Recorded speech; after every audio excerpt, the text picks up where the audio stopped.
आज हम लोगों को बहुत खुशी की बात है कि हमारे लोग इतनी भीड़ है, क्योंकि हमारी महापुरुषों की ही देन है जो आज हम लोग यहाँ तक आए हैं। हमें बोलने का, चलने का, सब का अधिकार हमारे महापुरुषों से मिला है।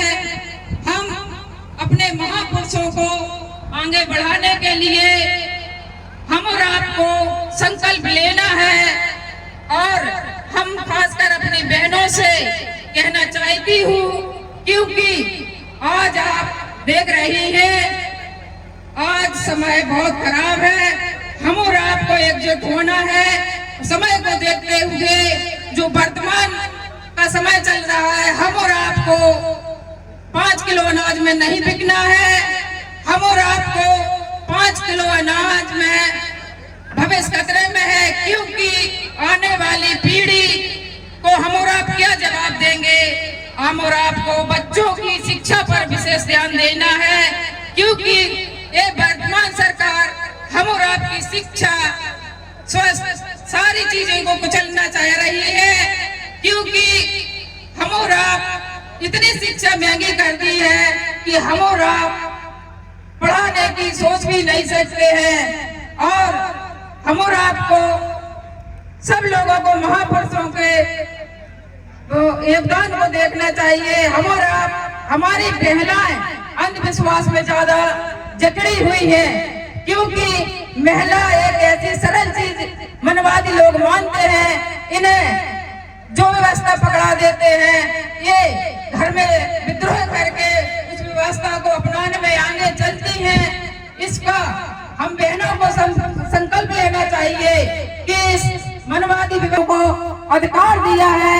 हम और आप बहनों को माता सावित्री बाई फूले को कदमों पे चलकर हम और आप आगे अपनी पीढ़ी पर शिक्षा पर विशेष ध्यान दें, क्योंकि बच्ची की शिक्षा पर विशेष ध्यान देना चाहिए। क्योंकि बच्ची एक घर से दूसरे घर में जाती है तो वो दूसरे घर को संभालने का काम करती है। इसलिए हमारी बहनों को यह संकल्प लेना चाहिए, सब महापुरुषों के इतिहास को पढ़ना चाहिए। और हम अपने भाइयों से कहना चाहती हूँ कि हम और आप अभी उसी व्यवस्था में जकड़े हुए हैं, क्योंकि हम और आपकी मानसिकता वही है। क्योंकि आज आप लोग इतनी संख्या में हैं और आज अपने अपने घर से एक एक महिला को लाने का काम करते, तो आज हमारी समझ पुरुषों के बराबर संख्या बहनों की दिखती। इसीलिए हम सब लोगों से यही निवेदन करती हूँ, भाइयों बहनों से, कि ऐसे कार्यक्रम होते रहे, इसमें आप महिलाओं को जरूर ले आने का काम करें। और आए हुए समस्त भाइयों को बहुत बहुत धन्यवाद। नमो बुद्धाय, जय भीम। घाटमपुर से चलकर आए हमारे घाटमपुर से अरविंद कुमार बहुत जी अपनी टीम के साथ आए हैं। इनका बहुत बहुत स्वागत। बहन ने हमारे समाज को बहुत कुछ बताया। और साथियों, जिनके लिए हम बेताब थे, जिनके लिए हमारी आंखें तरफ रही थी, जिनकी आवाज को हम सुनना चाहते थे, हमारे बीच भैया लक्ष्मण यादव की नजर पड़ी। उन्होंने कहा ये क्या है, तो महिला बोली कि अब क्या करें, सवाल का जवाब क्या दें। तो महिला थोड़ी चालाक थी, उसने कहा यहाँ देवी प्रकट हो गई, देवी प्रकट हो गई। तो कहा कौन सी देवी प्रकट हो गई, तो कहा हंगामा देवी प्रकट हुई। कहा कब प्रकट हुई, कहा बिल्कुल अभी अभी। और मैं इस सबका रेफरेंस दूंगा, किसी को अगर लगे कि हम गलत बोल रहे, हम भक्ति काल में कबीर रैदास सबका रेफरेंस किताब का नंबर लेकर के बता। अगल बगल के सारे लोग कहे उतना दूर क्या जाना, यही माला चढ़ाने लगे। और वहीं जब सारा माला चढ़ाने लगे, माले का ढेर बन गया। अचानक मंदिर के व्यवस्थापक लोग लौटे और उन्होंने कहा कि ये क्या हुआ, तो कहा देवी प्रकट हो गई। कहा अरे ऐसे कैसे देवी प्रकट हो जाएंगी, यहाँ तो दक्षिणा वाला अभी डब्बा भी नहीं रखा है, इसलिए हटाओ जरा देखो इसमें। और अंत में जाए तो क्या मिला। अब मैं और कुछ नहीं बोलूंगा। समझदार को गांव में कुछ 4 बच्चों ने गधा मार दिया। गधा मार दिए तो एक आदमी के पास गए, किसके पास जाते हैं आप लोग समझते हैं ना, जो भूत भविष्य वर्तमान सबका भविष्य बताता है।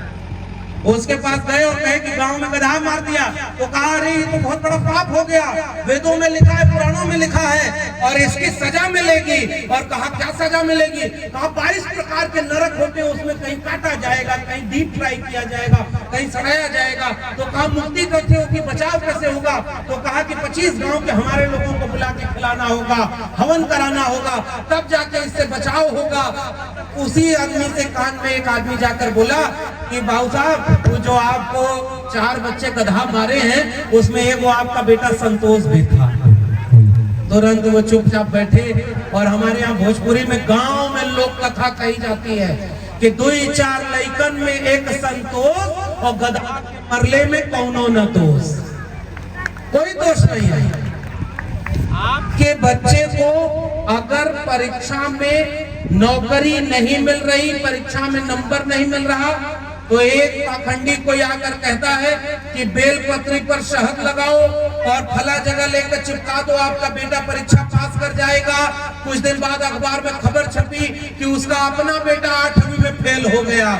ऐसे लोगों की कथा सुनने आप भी तो जाते हैं, जाते हैं कि नहीं जाते? ये जितने कथावाचक हैं, इनकी डिग्री कभी आपने चेक की?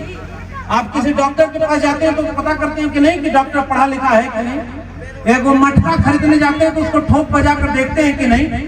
और आप अपना पूरा विश्वास और अपने बच्चों का भविष्य जिनको सौंप रहे हैं, आप उनको जानते नहीं। इसलिए मेरी गुजारिश आपसे, गांव के लोगों, आपको पता नहीं है कि लखनऊ और दिल्ली में कौन लोग बैठे हैं। लखनऊ और दिल्ली में वो लोग बैठे हैं जो पूंजीपतियों के पैसे से चुनाव लड़ते हैं, करोड़ों करोड़ रुपया उनसे लेते हैं और करोड़ों रुपया लेकर के वो चुनाव लड़ते हैं। और जब चुनाव जीत जाते हैं तो उनका 12 लाख करोड़ रुपया माफ कर देते हैं। और आपके लिए कहते हैं 5 किलो अनाज अगले 5 साल तक मुफ्त में मिलेगा। क्यों भाई? मुफ्त में शिक्षा चाहिए थे कि अनाज चाहिए थे? आप लोग हाथ उठा के बताओ, मुफ्त में अनाज चाहिए कि शिक्षा चाहिए? जोर से बोलिए। अगर आपको 2 चीजें विकल्प में दें कि मुफ्त में क्या लोगे, तो पढ़ाई और दवाई लेंगे कि अनाज लेंगे? अगर दवाई और पढ़ाई मुफ्त में मिल जाए तो 5 किलो अनाज आप कमा सकते हैं कि नहीं कमा सकते? वो तो आप अपनी मेहनत से खा सकते हैं, लेकिन आपको भीख की तरह से कुछ चीजें ऐसी दी गई जो मुफ्त में दी जा रही हैं। और आप भी जब चुनाव आता है तो कहते हैं हम तो नहीं का देव जी का नमक खाए हैं, और आपका नमक खा के 12 लाख करोड़ रुपया इस देश के उद्योगपतियों का माफ कर दिया गया। किसान का कर्जा माफ हुआ क्या? भाइयों और बहनों, हमको चुनाव में वोट देना। 2022 तक हर सर के ऊपर छत होगी। क्या के ऊपर छत आ गई क्या?